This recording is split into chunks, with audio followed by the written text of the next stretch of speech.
Bonjour. Sénégal, bonjour. Retour sur la mort de l'étudiant Falloussène avec la tribune qui nous informe que le procureur Ndoye entre en scène. En tout cas, l'enquête sera bouclée cette semaine d'après la tribune. Le journal du groupe des médias dans ses colonnes au sujet de l'identité du meurtrier de Falloussène révèle que monsieur le procureur Ibrahima Ndoye joue la carte de la prudence. Quoi qu'il en soit, Vox Populi souligne que l'enquête au sujet de la mort de Falloussène à l'UGB sera bouclée dimanche prochain. Mais avant, retenons d'après Vox Populi que le procureur de Saint-Louis confirme que la victime a été atteinte par une balle au niveau de bassin. En attendant, le corps de Falloussène a été acheminé hier en catimini d'après Vox Populi qui renseigne que la victime sera inhumée à Touba aujourd'hui. Aujourd'hui, dans Vox Populi, il y a le père de Falloussène, en l'occurrence Abdoulaye Sène, qui déclare à haute et intelligible voix: on a tué un fils pieux, mon espoir. Ce qu'espère l'observateur L'Obs, c'est la lumière autour du meurtre de l'étudiant de l'UGB. D'où le titre qui barre la une du journal du groupe Futur Média, à savoir Falloussène,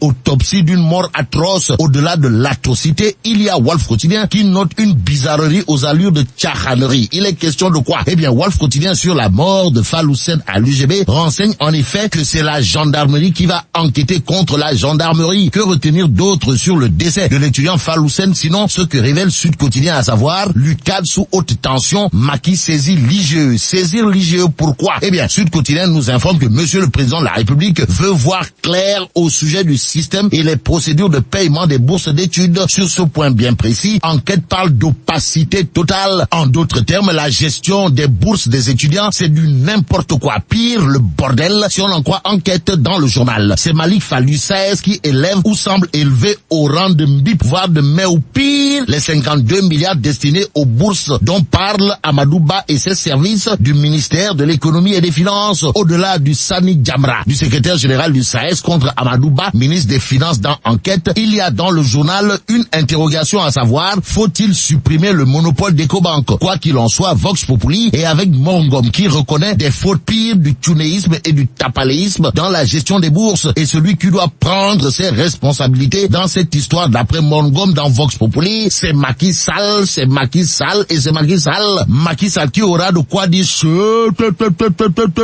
en lisant le quotidien. Le journal de nous informer que les médecins en spécialisation sont en colère d'Indiens à cause de 14 mois de retard de bourse. Encore des histoires de retard de bourse. À propos des émeutes de la bourse, la tribune nous livre ce que retient et fait retenir Omar Faye de l'Erel Askadoui. Selon Omar Faye, alias Rijal Dangou, dans la tribune, pour 150 francs CFA, on tue un étudiant. En tout cas pour Rijal Dangou. Comprenez Omar Faye de l'Erel Askadoui, dans la tribune, des situations de ce genre sont à éviter au risque de conduire le pays à des soulèvements incontrôlés. En attendant, terminons avec Enquête qui, au sujet du Ramadan au Sénégal, revient sur l'équation du croissant lunaire à plusieurs inconnus. Et là, mais la tidong de Aïd el Fitr ou Aïd el Tan se boule neex.